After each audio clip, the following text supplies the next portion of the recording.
मैथो mythology. Hello मित्रों, स्वागत है आप सबका एक बार फिर से आपके अपने यूट्यूब चैनल मैथोलॉजी में, जहां पर आप बिल्कुल फ्री ऑनलाइन क्लासेस लेते हैं, वो भी मैथमेटिक्स की, और आसान शब्दों में। तो चलिए आज की कक्षा स्टार्ट करते हैं और बताते हैं कि आज की क्लास में क्या डिस्कस किया जाएगा।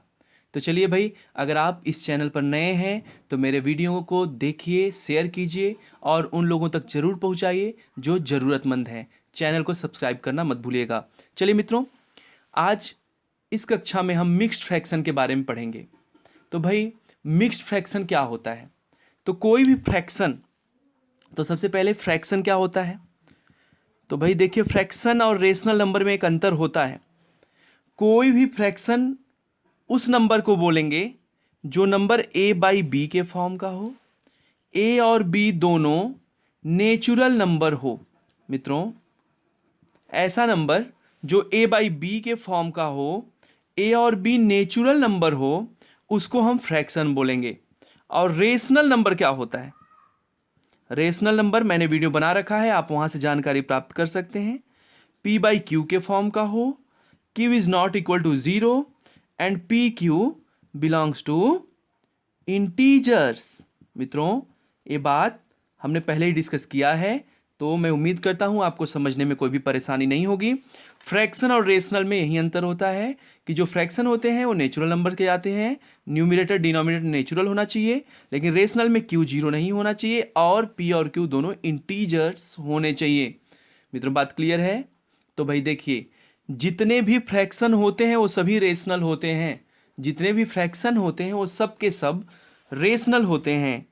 आल, मित्रों, मैं फिर से बताना चाहता हूं कि जितने भी फ्रैक्शंस होते हैं, फ्रैक्शंस,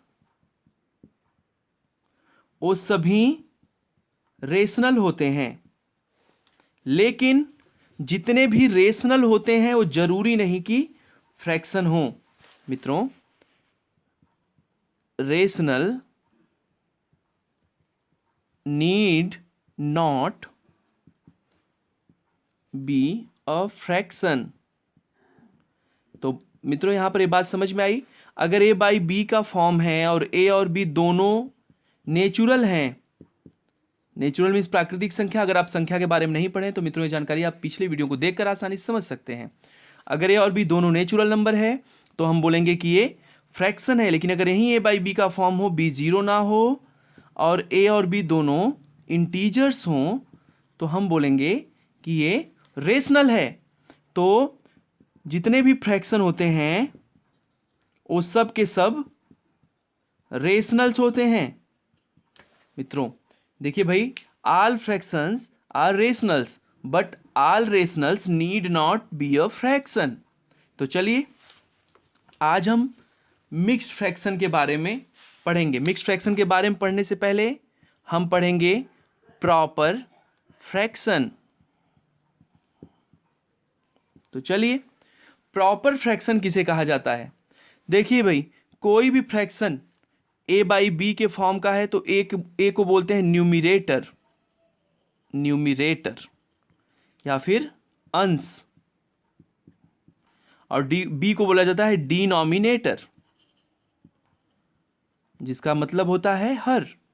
मित्रों, अगर अंश जो है ए बी से छोटा है, कहने का मतलब हर की वैल्यू अंश से बड़ी है, तो हम बोलेंगे कि ऐसा फ्रैक्शन प्रॉपर फ्रैक्शन है। बात समझ में आए मित्रों? एग्जाम्पल देखिए, 2/5 ए एक प्रॉपर फ्रैक्शन है। मित्रों, जब भी आप अंश की वैल्यू को हर से छोटा देखते हैं या आप कोई भी फ्रैक्शन ऐसा देखते हैं जिसमें अंश मतलब न्यूमरेटर डिनोमिनेटर से लेस होता है, तो हम कह सकते हैं कि वो फ्रैक्शन प्रॉपर फ्रैक्शन है। चलिए एक एग्जांपल और देखिए, 3/10। मित्रों, मैं उम्मीद करता हूं आप समझ पा रहे हैं। 8/20, ये सारे एग्जाम्पल्स हैं प्रॉपर फ्रैक्शन के। बिल्कुल ऐसे ही इम्प्रॉपर फ्रैक्शन, देखिए भाई, इम्प्रॉपर फ्रैक्शन क्या होता है?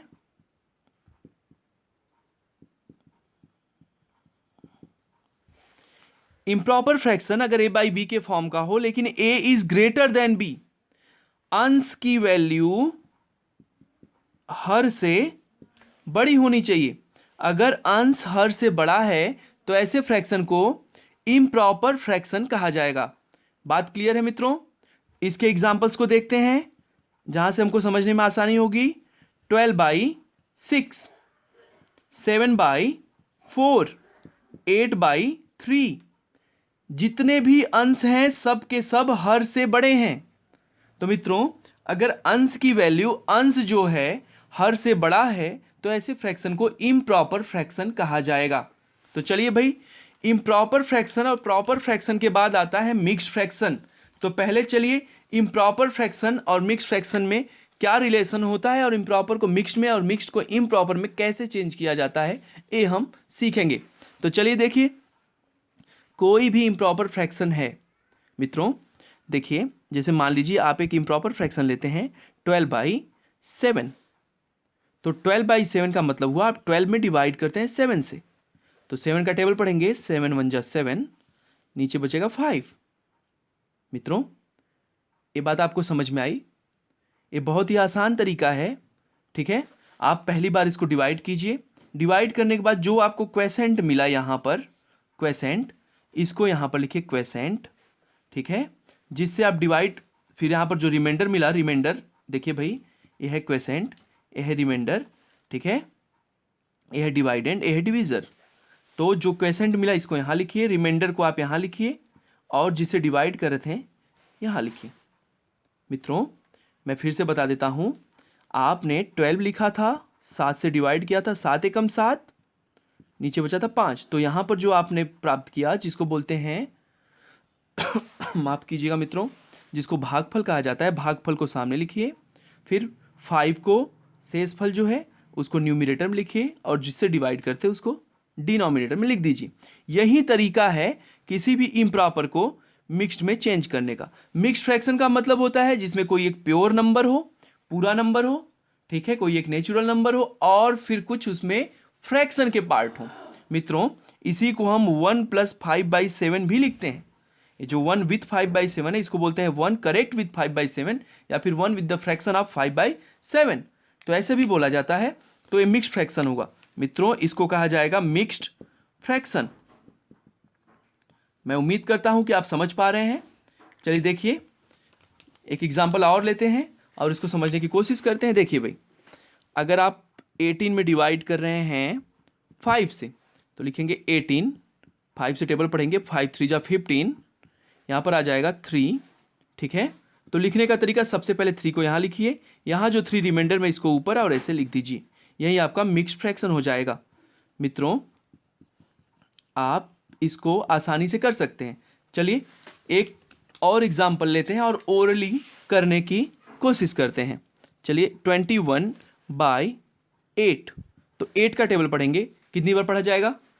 8 एकम 8, 8 दूनी 16, 8 3 = 24, 24 ज़्यादा हो जा रहा है तो 2 बार पढ़ेंगे, 8 दूनी 16, 16 में कितना ऐड करेंगे कि 21 आएगा? 5, तो 5 यहाँ लिखिए और 8 को नीचे लिख दीजिए, ठीक है। यही आपका तरीका हुआ। मित्रों ये तो हुई बात इम्प्रॉपर को मिक्स्ड फ्रैक्शन में चेंज करने की, ठीक है। तो यहाँ पर एक क्वेश्चन नोट करते हैं हम लोग, कुछ होमवर्क हो जाए भाई। होमवर्क है चेंज इनटू मिक्स्ड फ्रैक्शन। आपको सारे वैल्यूज मिक्स्ड फ्रैक्शन में नोट करने हैं। तो चलिए नोट कर लीजिए, 27/8, दूसरा है 50/12, तीसरा है 9/2, चौथा है 25/4, पांचवा है 36/7। मित्रों इन सब को आप मिक्स्ड फ्रैक्शन में चेंज करेंगे। अब चलिए भाई हम देखते हैं मिक्स्ड फ्रैक्शन में अगर कोई नंबर है, मान लीजिए a with b/c, A mixed fraction में है, हम इसको इम्प्रॉपर में चेंज करना चाहते हैं। तो सबसे आसान तरीका ये है कि पहले a और c का मल्टीप्लाई कराइए, ठीक है, और उसमें b को ऐड कर दीजिए और जो डिनोमिनेटर में c पहले से उसको ऐसे लिख दीजिए। एग्जाम्पल के तौर पे समझिए, अगर कोई नंबर है तो इसको लिखा जाएगा 3 का मल्टीप्लाई 1 में कराएंगे, 3 × 1, और उसमें 2 ऐड करेंगे और 3 से डिवाइड करेंगे, तो हो जाएगा 3 × 3 प्लस 2/3, ये हो जाएगा 5/3। मित्रों बहुत ही आसान है, 3 एकम 3, 3 2 5, 5/3 डायरेक्ट लिख सकते हैं। चलिए एक और एग्जाम्पल देखते हैं। ये हो जाएगा 7 × 2 प्लस 4/7, 7 2 14 प्लस 4/7, 14 और 4 कितना होता है मित्रों 18/7, ये हो जाएगा आपका आंसर। मित्रों ये बहुत ही आसान है, आप इसको ओरली भी कर सकते हैं अगर अभी भी समझ में नहीं आया तो मित्रों आप इसको फिर से देखिए और समझने का पूरा प्रयास कीजिए। देखिए मैं ज़्यादा लंबा वीडियो बना रहा था लेकिन वहाँ से मुझे कुछ समस्याएं महसूस हो रही थी, कुछ बच्चे ऐसे थे, कुछ विद्यार्थी ऐसे थे जो पूरी वीडियो नहीं देख पा रहे थे, इसलिए मैंने ये विचार किया कि सारी जानकारी को छोटे छोटे पार्ट में आप तक पहुंचाई जाए और आप उसको कम समय में भी देख सकें और पूरी जानकारी प्राप्त कर सकें। ठीक है मित्रों, अब देखिए भाई इस पे बेस्ड कुछ क्वेश्चंस हैं, आप इसको जरूर कर लीजिएगा। ठीक है, चेंज इनटू इम्प्रॉपर